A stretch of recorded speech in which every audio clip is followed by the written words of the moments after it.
Penganggaran 20% harus diingat ini juga berdasarkan hasil dalam musyawarah desa khusus. Apa-apa saja yang menjadi kegiatan-kegiatan dalam 20% pernah kami sampaikan dalam WA Group, di mana ada handout atau petunjuk penggunaan 20% yang dipaparkan oleh Kementerian Desa.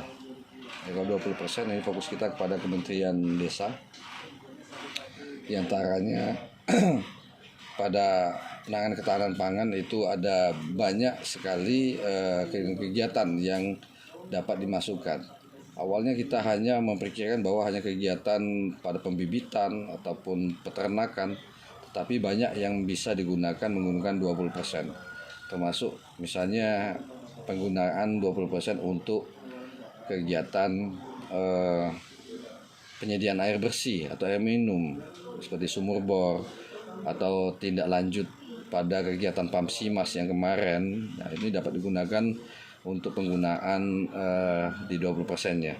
Kemudian penggunaan terhadap anggaran ini untuk keperluan stunting, ini juga bagian dari ketahanan pangan.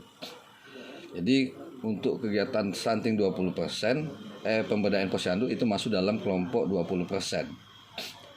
Nah, ini bagaimana membuat RAP-nya supaya kita bisa mendeteksi penggunaan 20% itu apa. Kita bisa lihat di sini ya. Kita pilih misal. Kita ambil kegiatan misalnya pelaksanaan pembangunan desa ya, pada subbidang kesehatan.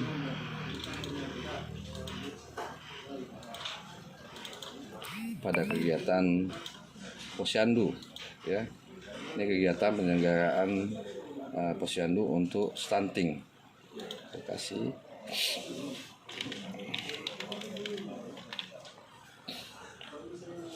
Waktu pelaksanaan kita lihat bulannya, kalau misalnya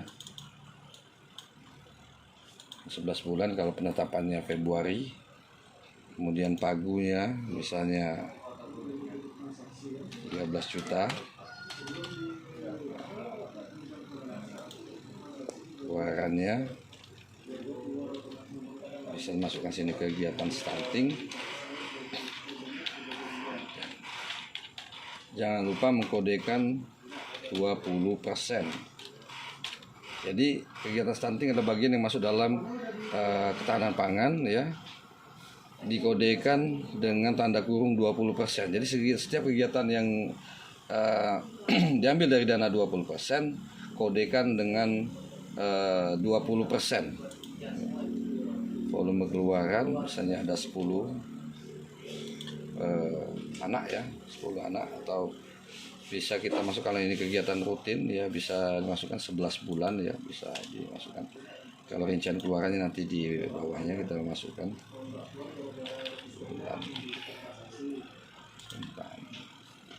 Kita buat paket kegiatan, tambah ya. Nama paket kegiatannya pernah diajarkan tahun 2021 ya. Tidak usah lagi saya mengulangnya ya. Karena ini ada banyak sekali paket kegiatan, misalnya pemberian asupan gizi, kemudian apalagi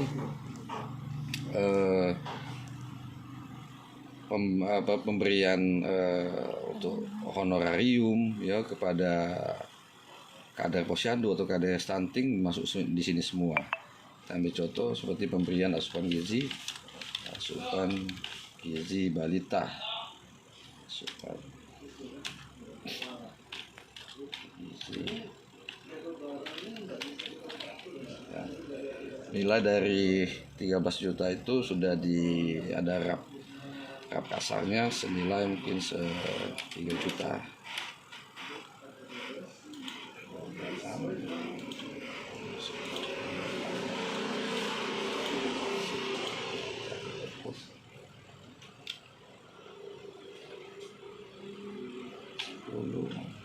Satuan kita ambil tambahan simpan, kita ambil pada paketnya sudah dibuat ya, kemudian kita rincikan belanja asupan gizi tambah Sini masukkan misalnya belanja barang dan jasa, perlengkapan makan anak yang simpan, tambang.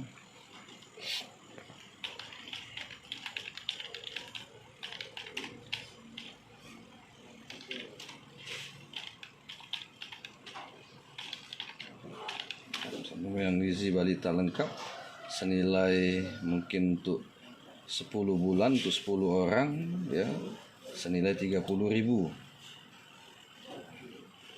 Misalnya kita ambil sini jumlah satuannya adalah 10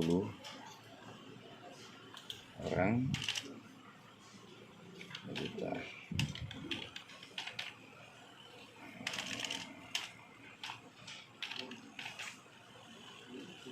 Satuan untuk gizi pemenuhan asupan gizi lengkap ini ya mungkin senilai 100.000 ya.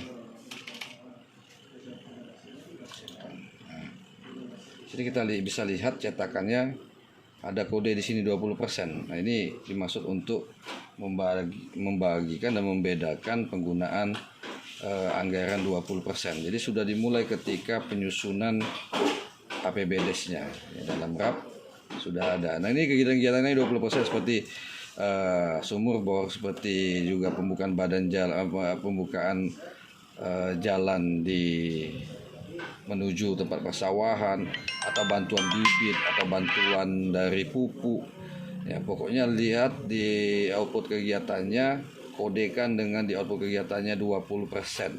Ya, supaya kami dalam tim evaluasi bisa mengetahui nilai sebenarnya penggunaan 20% ini sama besar dengan 20% atau lebih. Nah, atau kalau kurang itu akan menjadi bagian dari penyesuaian kembali dalam penyusunan APBDes. Nah, mungkin itu saja.